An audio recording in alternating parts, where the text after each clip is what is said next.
মানৱ মেথছ ক্লাছলৈ সকলোকে স্বাগতম জনাইছোঁ। আজি আমি নৱম শ্ৰেণীৰ পুনৰালোচনাৰ যি প্ৰথম খণ্ড তাৰ ওপৰত আমি আজি আলোচনা কৰিম।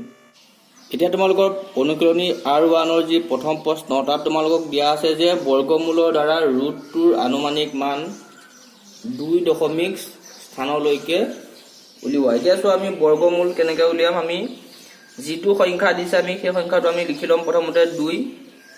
এতিয়া চোৱা 2 আগৰ যি মোৰ বৰ্গমূল সংখ্যা সেই সংখ্যাটো মোৰ কিমান হৈছে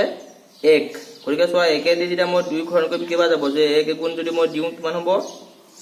এবাৰ। ঠিক সেইদৰে যদি মই 2 পৰা 1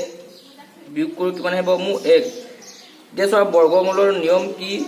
এই সংখ্যাটো মই প্ৰথমতে কি কৰিব লাগিব চোৱা দুগুণ কৰিব লাগিব। গতিকে 1ক যদি মই দুগুণ কৰোঁ কিমান হৈ যাব চোৱা মোৰ ভাগৰ হৈ যাব 2।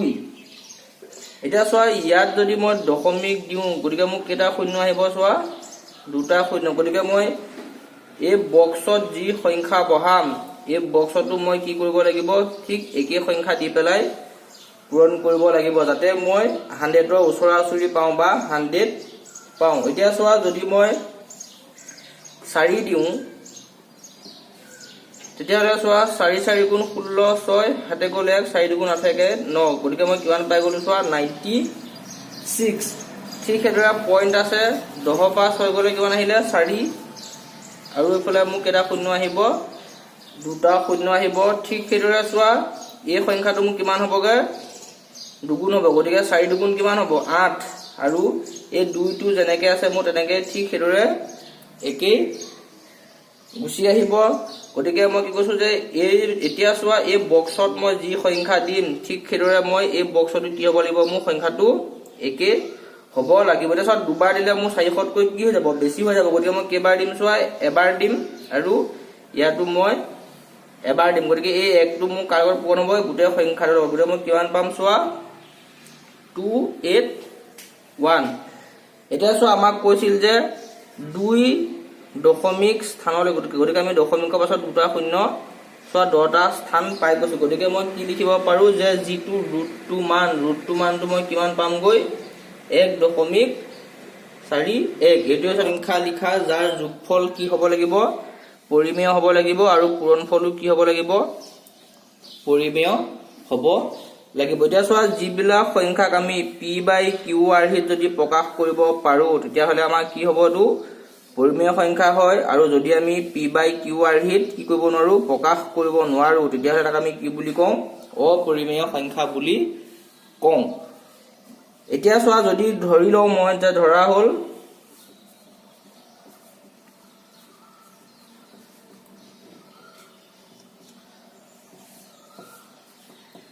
যে মই ধৰি লৈছোঁ যে এটা সংখ্যা মোৰ ভাগৰ কিমান ধৰি লৈছোঁ যে 2 + √2 আৰু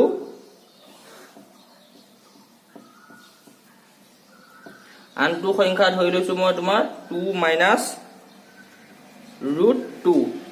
এতিয়া চোৱা আমাক কি কৈছে যে যোগফল আমাক কি কৰিব লাগিব পৰিমেয় হ'ব লাগিব। এতিয়া চোৱা যদি মই দুইটা সংখ্যা যোগ কৰি চাওঁ যে 2 + √2 + 2 - যদি মই √2 কৰি চাওঁ চোৱা যে 2 + √2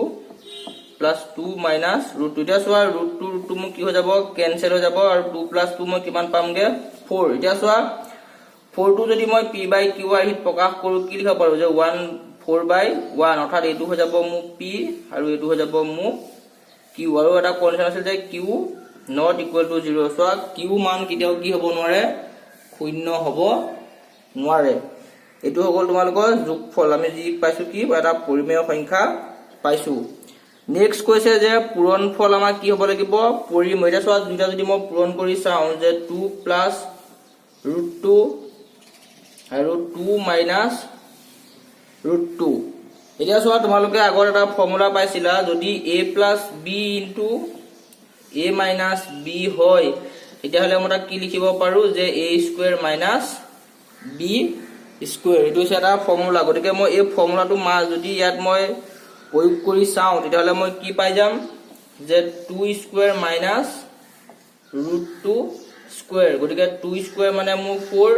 মাইনাছ ৰুটটো আৰু যদি মই ৰুটটো দুবাৰ পূৰণ কৰোঁ কিমান পাই যাম 2 গতিকে 4 পৰা 2 গ'লে মই কিমান পাম চোৱা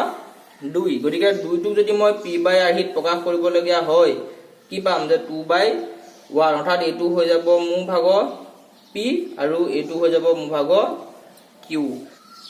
এতিয়া চোৱা এতিয়া আমাক দিছে যে সংখ্যাৰ ৰেখাৰ সহায়ত যে -5 আৰু 5ৰ মাজৰ যিবিলাক আমাৰ অখণ্ড সংখ্যা সেই সংখ্যাবিলাক আমাক কি কৰিব দিছে উলিয়াব দিছে এতিয়া চোৱা আমি যদি এডাল সংখ্যা ৰেখা আঁকি চাওঁ তাত আমাৰ মাজত কিমান থাকে সদায় 0 আৰু আমাৰ সোঁফালে আমাৰ কি থাকিব যিবিলাক আমাৰ যোগাত্মক সংখ্যা সেইবিলাক থাকিব এতিয়া গতিকে চোৱা 1 2 3 4 আৰু কিমানলৈকে লাগে মোক 5 ঠিক সেইদৰে 0ৰ পৰা বাওঁফালে মোক কি থাকিব সদায় ঋণাত্মক অখণ্ড সংখ্যাবিলাক থাকিব এতিয়া চোৱা যে -1 -2 -3 -4 সাপোজ -5 এতিয়া চোৱা আমাক কিমান লাগে যে -5 আৰু +5ৰ মাজত গতিকে চোৱা -5ৰ পৰা যদি মই চাওঁ ইয়াত কেইটা আছে গম পাব -4 আছে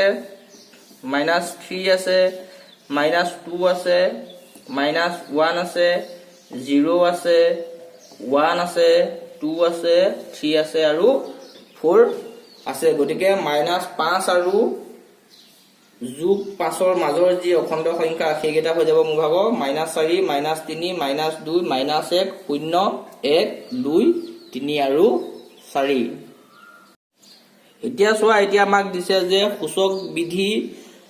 a⁴m হৰণ a⁴n সমান a⁴m - n ত m সমান n লৈ পেলাই আমাক কি কৰিব দিছে যে প্ৰমাণ কৰিব দিছে যে a⁴0 ইকুৱেল টু আমাক কিমান হ'ব লাগে বুলি 1 হ'ব লাগে এতিয়া চোৱা আমাক দিয়া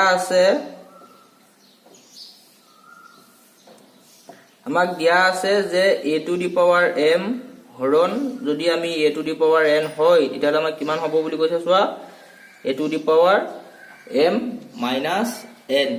এতিয়া মই কি কৰিব দিছে চোৱা m ৰ জাগাত মই কি পাতিব দিছে চোৱা n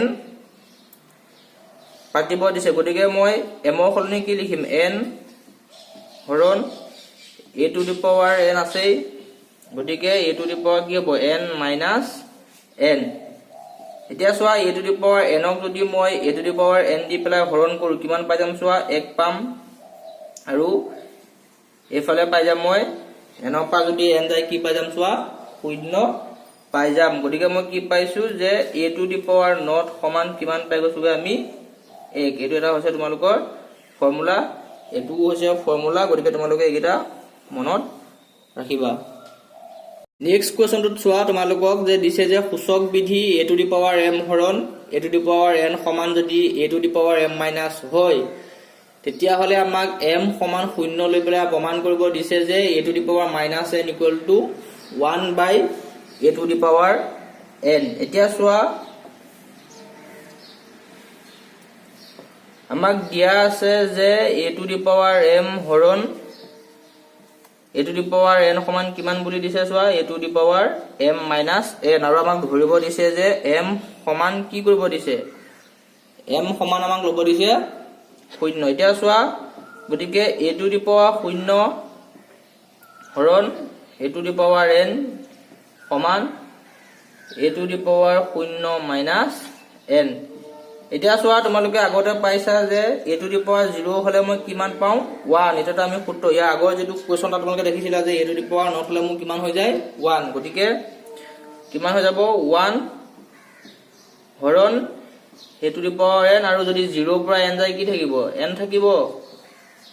-n গতিকে ইয়াক যদি মই লিখো কি লিখিব পাৰো যে 1/a⁴n equal to a⁴ n এইটো হৈছে উলিয়াব লগিয়া আমাৰ মানটো এতিয়া চোৱা এতিয়া আমাক দিছে যে তলৰ সংখ্যাবোৰৰ মৌলিক উৎপাদক উলিয়াই গসাউ আৰু লসাগু নিৰ্ণয় কৰিব দিছে এতিয়া আমি মৌলিক উৎপাদক কেনেকৈ উলিয়াম তোমালোকে প্ৰথমতে কি কৰিবা 2 দি হৰণ কৰিবা যদি 2 দি হৰণ নাযায় তেতিয়া আমি 3 দি হৰণ কৰি চাম 3 দি নগলে আমি 5 দি হৰণ কৰি চাম 5 দি যদি আমাৰ হৰণ নাযায় কি দি চাম আমি 7 দি চাম 7 দি যদি নাযায় তেতিয়াহ'লে আমি কিমান দি চাম চোৱা 11 দি আৰু 11 দি নগলে 13 দি তেনেকৈ আমি চাই গতিকে কিন্তু আমি প্ৰথম আমি কি চাম এইকেইটা সংখ্যা দি পেলাই আমাৰ হৰণ কৰি চাম এতিয়া চোৱা 321 টো চোৱা পিছফালে যদি 1 থাকে মই 2 দি পেলাই হৰণ নাযায় গতিকে মই 3 দি চাম 3 যদি মই হৰণ কৰো চোৱা 3 10 গুণ 30 আৰু 3 7 গুণ 21 অৰ্থাৎ 3 এৰ লগত যদি মই 107 পূৰণ কৰো মই কিমান পাম 321 ঠিক সেইদৰে 396 টো চোৱা যদি মই 2 দি হৰণ কৰি চাও 2 এ কইলে কেবা যাব চোৱা 198 আকৌ যদি মই ইয়াক 2 এ হৰণ কৰি চাও চোৱা 2 9 গুণ 18 আকৌ কেবা যাব 2 9 গুণ 18 অৰ্থাৎ 99 3 এ কইলে 33 আকৌ যদি মই 3 এ হৰণ কৰি চাও কেবা যাব চোৱা 11 বাৰ যাব ইয়াক আৰু আমি কি কৰিব নোৱাৰো সৰু কৰিব নোৱাৰো গতিকে মই কি লিখিব পাৰো চোৱা 321 সমান 3 পূৰণ 107 ঠিক সেইদৰে মই লিখিব পাৰো যে 396 সমান কি লিখিব পাৰো 2 পূৰণ 2 পূৰণ 3 পূৰণ 3 পূৰণ 11 এতেকে মই কি লিখি পাম গসাউ চোৱা কেনেকে উলিয়াম আমি যিটো সংখ্যা আমাৰ দুইটা সংখ্যাতে থাকিব সেতুকে আমি কি বুলি কওঁ গসাউ বুলি কওঁ এটা চোৱা ইয়াতো 3 আছে ইয়াতো 3 আছে আৰু কমন থকা সংখ্যা একে একো নাই গতিকে মোৰ গসাউ কিমান হ'ব চোৱা গসাউ হ'বগৈ মোৰ ভাগ 3 ঠিক সেইদৰে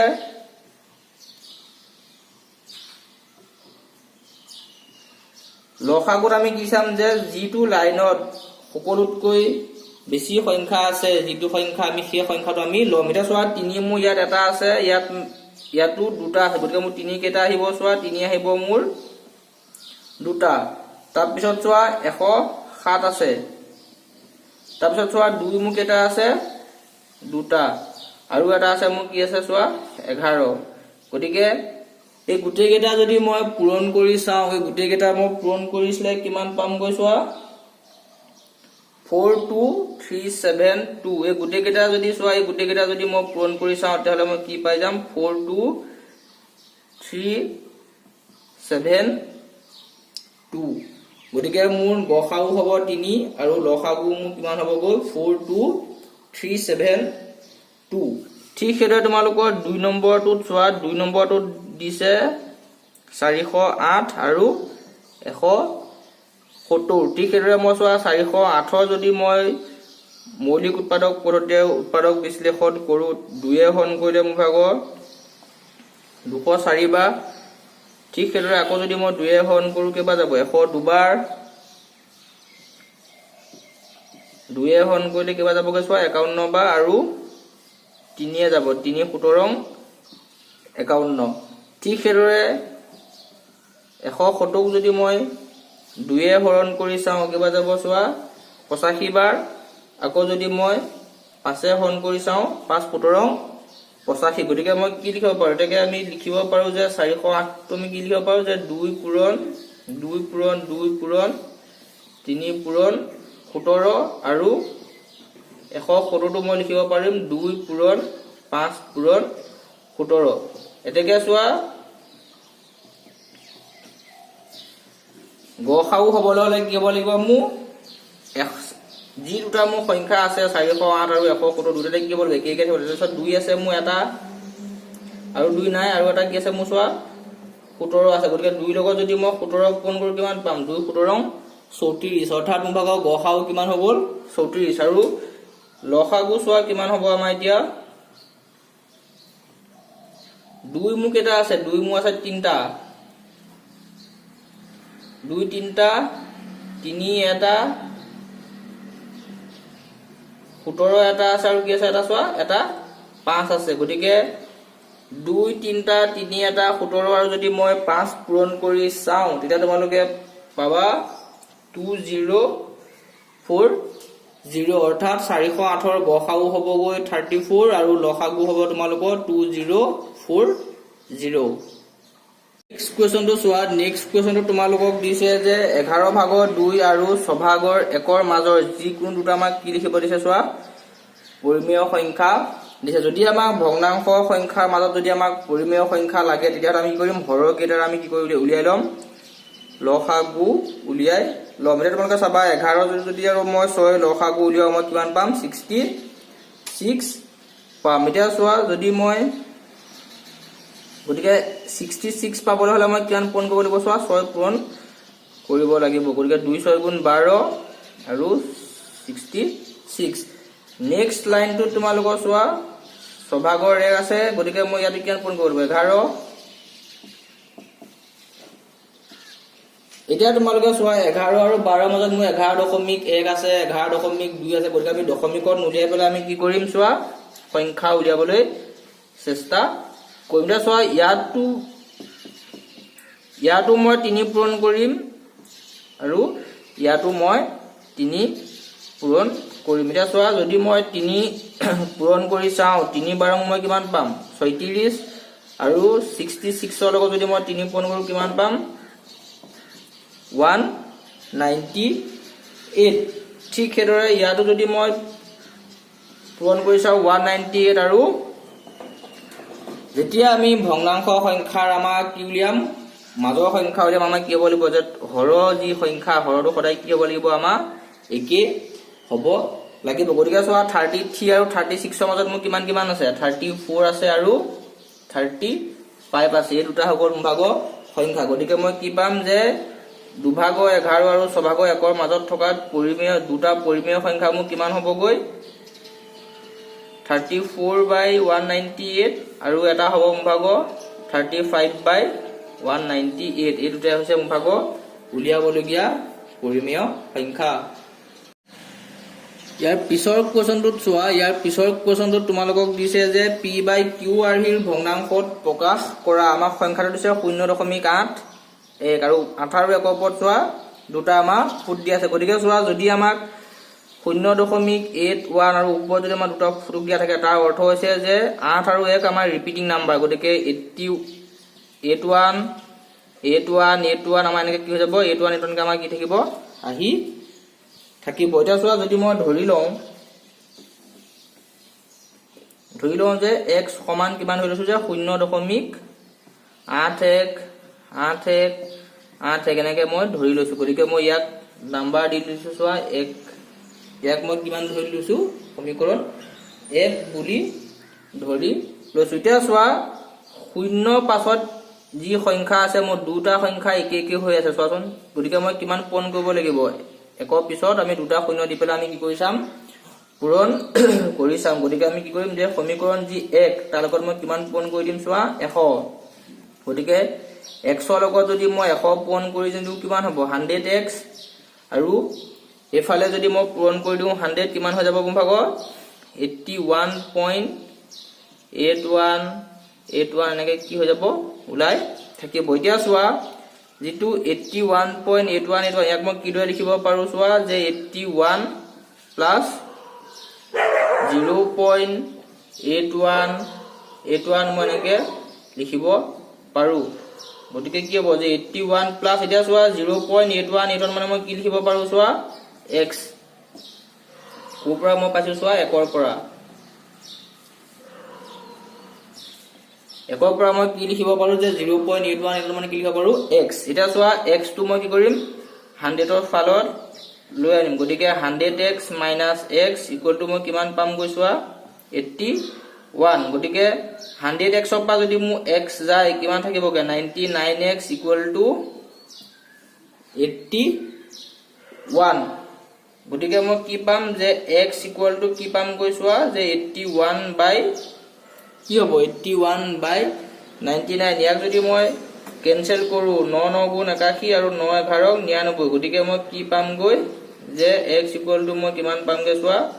9/11। গতিকে এইটোৱে হৈছে মোৰ ভাগৰ p/q আৰ্হি। অৰ্থাৎ মই কি লিখিব পাৰো চোৱা যে যিটো মোক 0.8 বাৰ আৰু 1 বাৰ দিছিল তাৰ যদি মই p/আৰ্হিত প্ৰকাশ কৰো তাৰ মানটো মোক কিমান হ'বগৈ 11/9। 5ৰ ওপৰত 1 8 আৰু 8ৰ ওপৰত বাৰ থকা মানে হৈছে 0.188 এনেকৈ আমাৰ কি হৈ থাকিব ওলাই গৈ থাকিব। গতিকে আমি প্ৰথমতে আমি ধৰি ল'ম চোৱা যে ধৰা হ'ল x equal to 0.18888 আমি এনেকৈ কি কৰিলোঁ ধৰি ল'লোঁ আৰু ইয়াক মই দি ল'লোঁ চোৱা সমীকৰণ 1 এতিয়া চোৱা ইয়াৰ লগত মই কি পূৰণ কৰি দিম 1 ৰ লগত মই 10 পূৰণ কৰিম যাতে মোৰ পইণ্টটো ক'ত গুচি যায় এই 8ৰ আগফালে আহি যায় গতিকে মই যদি 10 পূৰণ কৰোঁ চোৱা 10x আৰু ইয়াত যদি মই 10 পূৰণ কৰোঁ কিমান হ'ব 1.8888 এনেকৈ ওলাই গৈ থাকিব ইয়াক মই নাম দিলোঁ সমীকৰণ 2 এতিয়া চোৱা মই x মান পাতিবৰ কাৰণে মোক কি লাগিছিলে 0.18 বা 0.188 আহিব লাগিব গতিকে মই কি কৰিম ইয়াত মই কিমান পূৰণ কৰি দিম চোৱা আকৌ যদি মই 100 পূৰণ কৰি চাওঁ এতিয়া চোৱা মই কি কৰিম যে যিটো মোৰ সমীকৰণ 1 আছিল তাৰ লগত মই কিমান পূৰণ কৰি দিম আকৌ এবাৰ 100 পূৰণ কৰি চাম গতিকে 100 পূৰণ কৰিলে কি হ'ব 100x আৰু ইয়াত আহিব তোমালোকৰ 18 কিমান আহি যাবগে 8888 এনেকৈ আহিব ইয়াক মই দি ল'লোঁ সমীকৰণ নম্বৰ 3 এতিয়া চোৱা যদি মই 3 ৰ পৰা যদি মই 2 বিয়োগ কৰি চাওঁ এতিয়া চোৱা 100 ৰ পৰা যদি মোৰ 10 যায় কিমান থাকিব 90 গতিকে 90x আৰু 18 যদি 8 ৰ পৰা মই যদি 1.88 বিয়োগ কৰোঁ কিমান থাকিব মোৰ চোৱা 17 থাকিব গতিকে x ইকুৱেল টু মই কিমান পাম ওপৰত থাকিব মোৰ 17 আৰু তলত থাকিব 90 গতিকে মই কি পাম যে 0.1 যদি মোৰ বাৰ থাকে তেতিয়াহ'লে মই কিমান লিখিব পাৰোঁ p/q আহি যদি মই প্ৰকাশ কৰোঁ কিমান হ'ব 90 ভাগৰ 17 হ'ব নেক্সট কোৱেশ্চন চোৱা নেক্সট আমাক দিছে যে সৰল কৰা আমাৰ চোৱা প্ৰথমটো দিছে আমাৰ √3 - √2 হোল স্কয়াৰ ইয়াৰ কাৰণে চোৱা আমি এটা ফৰ্মুলা পাইছো যে যদি আমাৰ a - b হোল স্কয়াৰ হয় তেতিয়া তাক আমি কি লিখিব পাৰো চোৱা a² - 2ab + b স্কয়াৰ আমি এই সূত্ৰটোক আমি কি কৰিম ইয়াত ব্যৱহাৰ কৰিম এতিয়া চোৱা এই যদি মই a বুলি ভাবি লম যে √3 হোল স্কয়াৰ - 2 √3 * √2 প্লাস কি হ'ব আমাৰ √2 স্কয়াৰ গতিকে চোৱা যদি মই √3 আৰু √3 পূৰণ কৰোঁ তেতিয়াহ'লে মই কি পাম চোৱা 3 পাম গতিকে কি হ'ব 3 মাইনাস আকৌ যদি চোৱা যদি ৰুটৰ ভিতৰত দুটা সংখ্যা পূৰণ কৰা যায় বেলেগ কি হ'ব দুটা পূৰণ হ'ব অৰ্থাৎ 2 3 গুণ কিমান হ'ব 6 প্লাস ঠিক সেইটো এবাৰ মই কিমান পাম 2 গতিকে 3 লগত যদি মই 2 যোগ কৰি কিমান পাম 5 মাইনাস 2√6 এটো হৈছে তোমালোকৰ উলিয়াবলগীয়া উত্তৰটো ঠিক সেইদৰে তোমালোকে নেক্সট কোৱেশ্চনটোত চোৱা নেক্সট কোৱেশ্চনটোত তোমালোকক নেক্সট কোৱেশ্চনটো দিয়া আছে তোমালোকৰ 2√3 plus 5 into 2√3 minus √5 ইয়াৰ কাৰণে আমি কি কৰিম a plus b into a minus g formula আমি ইউজ কৰিম গতিকে কি হ'ব যে a square minus b square গতিকে ইয়াৰ পৰা মই কি পাই যাম চোৱা 4 into 3 minus 5 গতিকে 12 minus 5 equal to 7 গতিকে 2√3 plus √5 আৰু যদি 2√3 minus যদি মই √5 মাল্টিপ্লাই কৰোঁ তেতিয়াহ'লে মই ভ্যালুটো কিমান পাম গৈছোৱা 7 পাম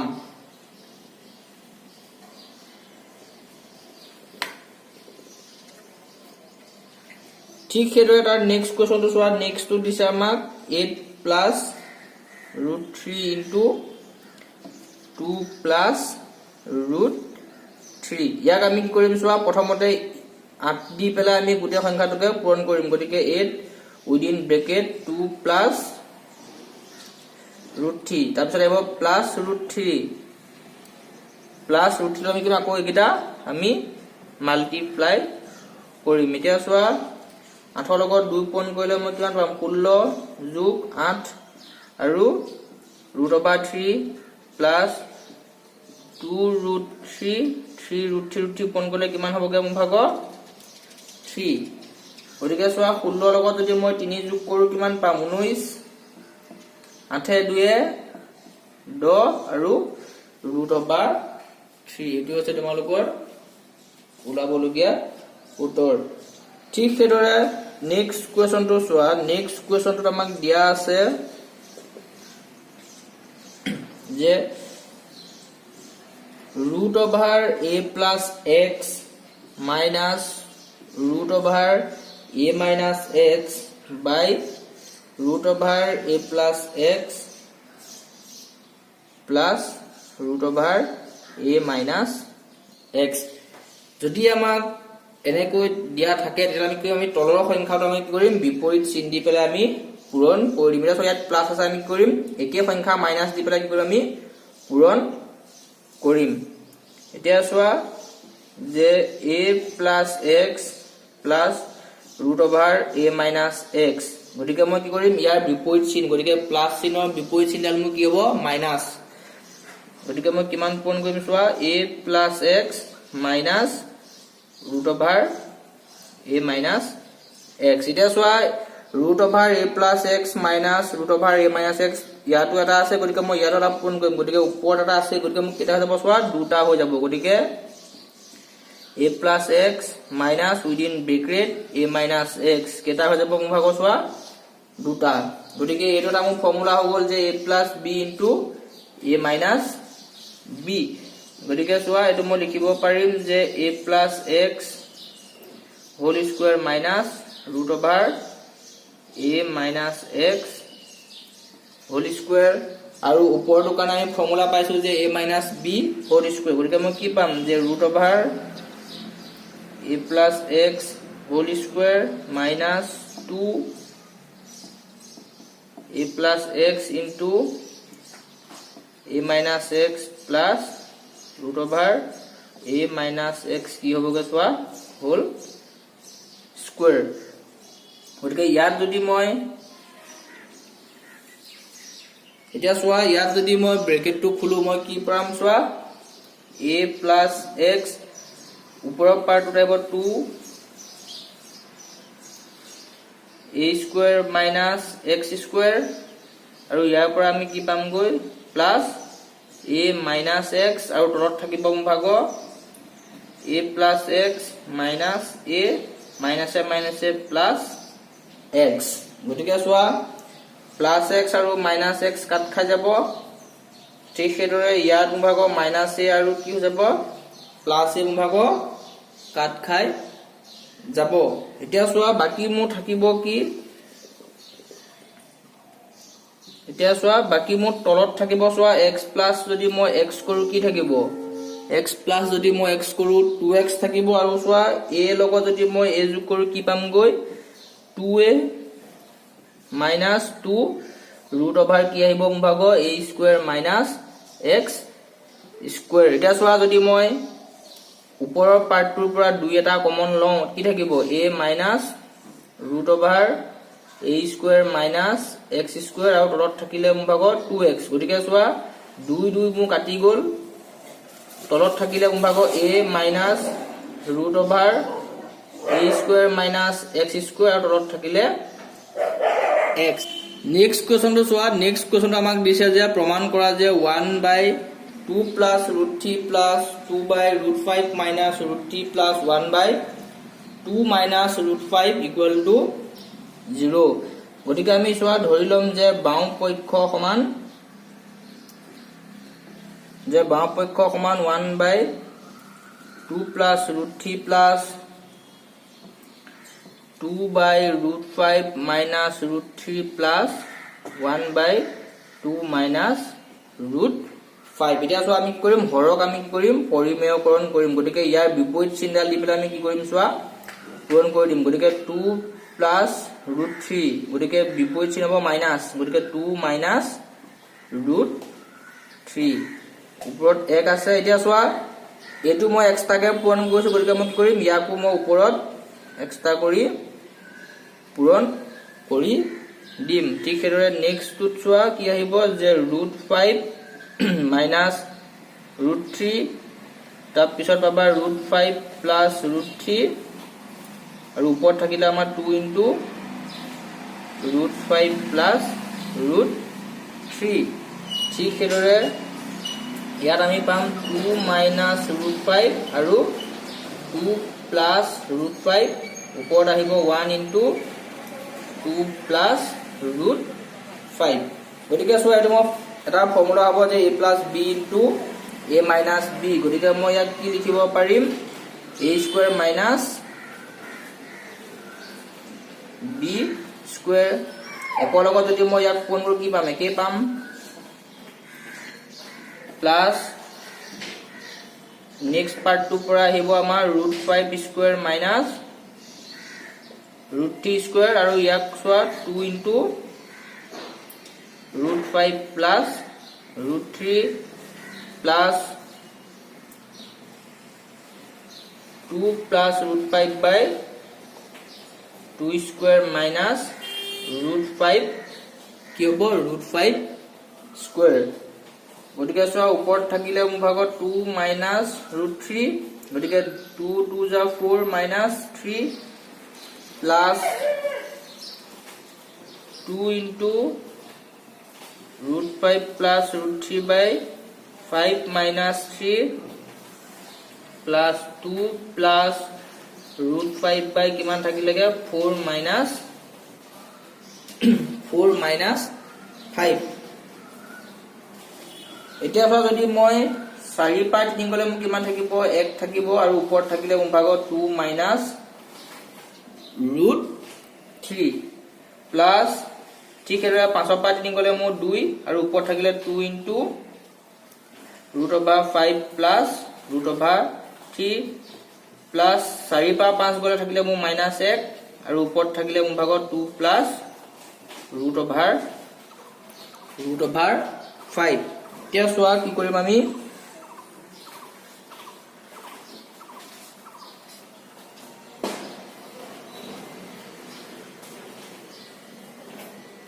গতিকে একে যদি মই ইয়াক হৰণ কৰো কি পাম একে সংখ্যাই পাম যে 2 মাইনাছ √3 এতিয়া চোৱা প্লাছ চিন 2 এ 2 এ মোক কি যাব কাট খাই যাব গতিকে মোৰ থাকিব √5 প্লাছ √3 এতিয়া চোৱা মাইনাছ যদি মই ইয়াক হৰণ কৰো কি আহিব -2 মাইনাছ √5 এতিয়া চোৱা 2 পা 2 কেনসেল হৈ যাব +2 -2 ঠিক এদৰে -3 আৰু +3 কেনসেল হৈ যাব +5 আৰু -5 মোৰ ভাগত কি হৈ যাব কেনসেল হৈ যাব আৰু থাকিব মোৰ ভাগত 0 অৰ্থাৎ মই কি পাই গলো যে সোঁপক্ষ কাৰণ আমাক প্ৰমাণ কৰিব দিছিল যে বাওঁ পক্ষ সমান গতিকে আমি কি পাইছো এটাকে আমি কি পালোগে যে বাওঁ পক্ষ আৰু সোঁপক্ষ কি হৈছে সমান গতিকে আমাৰ কি হ'ব প্ৰমাণিত নেক্সট কোৱেশ্চনটো চোৱা নেক্সট কোৱেশ্চনটো আমাক দিছে যে √3 সমান 1.732 আৰু √2 সমান 1.414 ধৰি তলৰ ৰাশিটো আমাক কি কৰিব দিছে চোৱা আসন্ন মান উলাব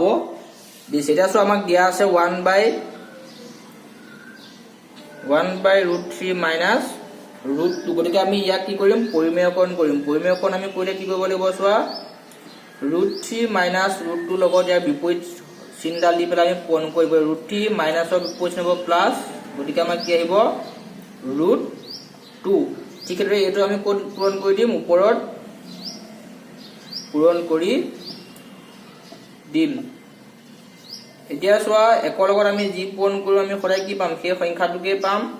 গতিকে আমি ওপৰত পাই যাম √3 প্লাছ √2 ঠিক আছে তলত চোৱা তলতটো মোৰ ফৰ্মুলা বনিব যে a স্কয়াৰ মাইনাছ b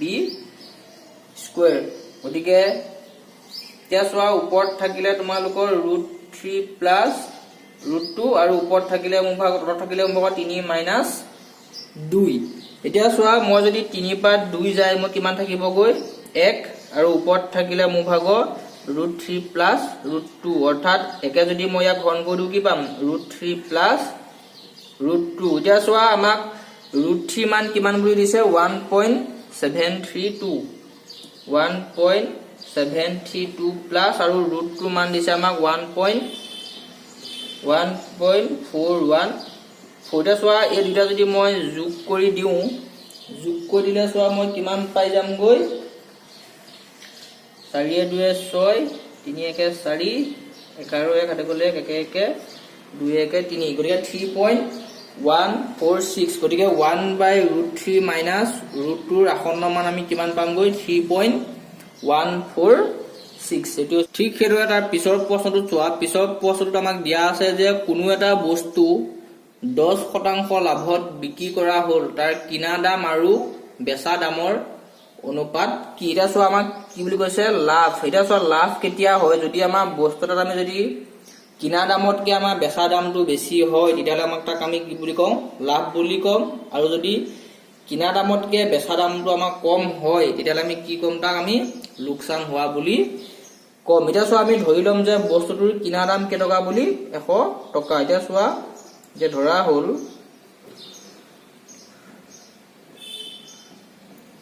হল যে বস্তুটোৰ কিনা দাম সমান 100 টকা এটা চোৱা কি কৈছে 10% লাভ গতিকে আমাৰ 10% লাভত বস্তুটোৰ বেচা দাম কিমান হ'ব চোৱা যে 10% লাভত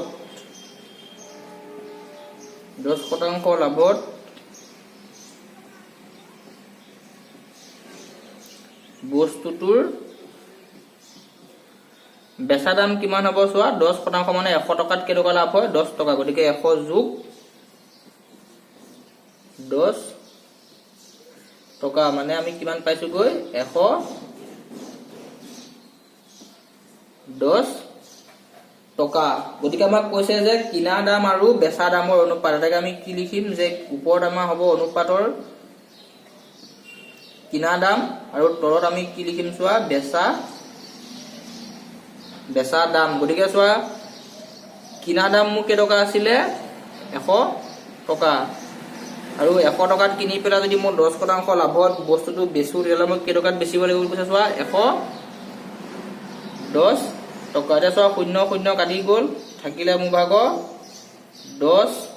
আৰু তলত থাকিলে মোৰ ভাগ 11 গতিকে 10 আৰু অনুপাতত যদি মই লিখো কিমান হ'ব যে 10 আৰু 11 গতিকে 10% লাভত যদি মই বস্তুটা বিক্ৰী কৰো তেতিয়ালে মোৰ কিনা দাম আৰু বেচা দামৰ অনুপাত কি হ'ব 10:11 হ'ব এতিয়া চোৱা আমাক দিছে যে এটা বস্তুৰ কিনা দাম 2100 টকা 10% লাভত বিক্ৰী হলে বস্তুটোৰ বেচা দাম কিমান আমাৰ চোৱা 10% কি দিছে আমাৰ লাভ বুলি কৈছে গতিকে যদি মই কিনো 100 টকাত গতিকে বেছি মই কেই টকাত 110 টকা এতিয়া চোৱা আমি কি ধৰি লম যে 100 টকা যদি কিনা দাম হয় বেচা দাম হ'ব 110 টকা এটাকে আমি লিখিম চোৱা যে বস্তুটোৰ কিনা দাম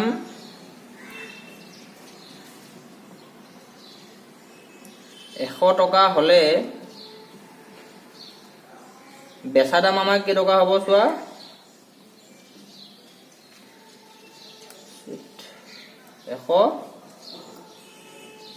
110 টকা কাৰণ চোৱা 10% আমাক কি বুলি কৈছে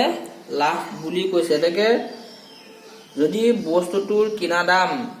1 টকা হয় তেতিয়ালে বেচা দাম আমাৰ কি হ'ব চোৱা সমান চিহ্ন সোঁফালে যিটো থাকে সেইটো সদায় ওপৰত যায় আৰু বাওঁফালে লগত আমাৰ কি হ'ব তলত এটাকে চোৱা বস্তুটো যদি কিনা দাম আমাৰ কিমান বুলি কৈছে 2100 টকা 2100 টকা হয় বেচা দাম আমাৰ কিমান হ'ব চোৱা ওপৰত আহিব 110/100 ইনটু 2100 টকা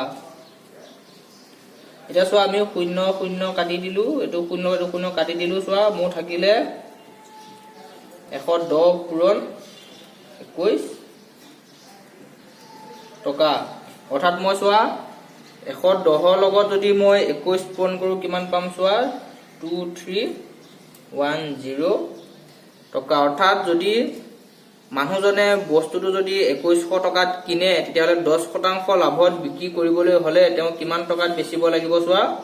2310 টকা